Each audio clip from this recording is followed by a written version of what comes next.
Matapos ang mahigit 3 taong professional partnership, opisyal nang naghiwalay ng landas bilang talent manager at artist, sina Aiko Melendez at Ogie Diaz. Kinumpirma mismo ni Aiko ang balita sa pamamagitan ng isang social media post noong August 12. Ayon sa actress-politician, dumating na sila ni Ogie sa punto kung saan kailangan na nilang tahakin ang magkaibang direksyon sa kanilang business relationship. Gayunman, nilinaw niyang walang samaan ng loob sa pagitan nila. Sinabi ni Aiko na nananatiling matatag ang kanilang pagkakaibigan at lubos niyang pinahahalagahan ang samahang nabuo nila sa paglipas ng mga taon. Nagpasalamat din siya kay Ogie para sa tiwala, pagkakaibigan at mga alaalang pinagsaluhan nila. Sa pagtatapos ng kanyang mensahe, sinabi pa niyang mahal pa rin niya ang talent manager bilang kaibigan.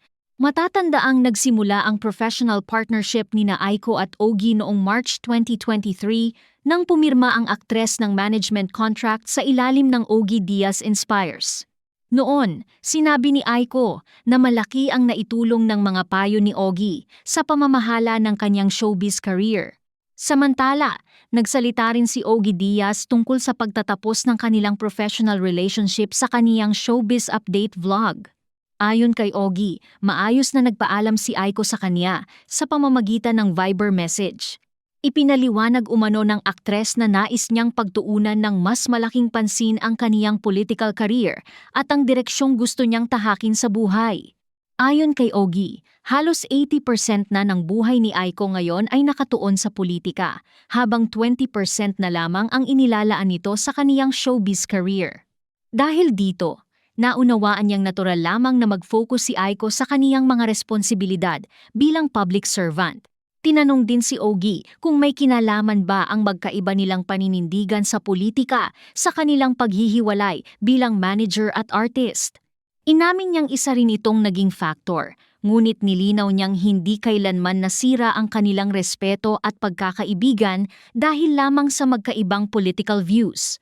Ayon kay Ogie, marami mang nagsasabing dapat pareho sila ng kulay sa politika, hindi nila hinayaang sirain ng politika ang kanilang samahan. Dagdag pa niya, pareho nilang iginagalang ang kani-kanilang paniniwala at hindi nila pinakikialaman ang personal na desisyon ng bawat isa pagdating sa politika. Sa ngayon, sinabi ni Ogie na mukhang si Aiko na mismo ang hahawak sa direksyon ng kaniyang showbiz career. Ibinahagi rin niyang nakikipagtulungan na umano ang aktres kay Wanamig Bondok para sa ilang brand collaborations. Gayunman, tiniyak ni Ogie na mananatili siyang handang tumulong kay Aiko anumang oras na kailanganin siya nito. Ayon sa talent manager, bukas pa rin siyang magbigay ng payo at suporta sa kaniyang dating alaga bilang isang tunay na kaibigan. Bukod sa pagiging aktres, matagal na ring nagsisilbi si Aiko Melendez sa publiko bilang politiko. Nagsilbi siyang Quezon City Councilor mula 2001 hanggang 2010 bago muling mahalal noong 2022 bilang konsehal ng 5th District ng Quezon City. Sa showbiz naman, kabilang si Aiko sa mga beteranang aktres na nagkaroon ng matagumpay na karera sa pelikula at telebisyon.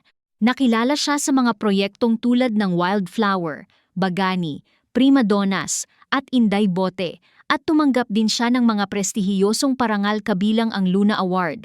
Samantala, si Ogie Diaz ay isa sa pinakakilalang entertainment reporters, comedian, actor, content creator, at talent manager sa bansa. Bago si Aiko, kabilang din sa mga artistang minanage niya sa loob ng maraming taon si Liza Soberano bago nagtapos ang kanilang professional partnership noong 2022. Sa kabila ng pagtatapos ng kanilang management contract, parehong iginiit ni Aiko at Ogie na nananatiling buo ang kanilang respeto at pagkakaibigan. Para sa dalawa, maaaring matapos ang isang professional partnership, ngunit hindi nito kailangang tapusin ang isang matibay na samahan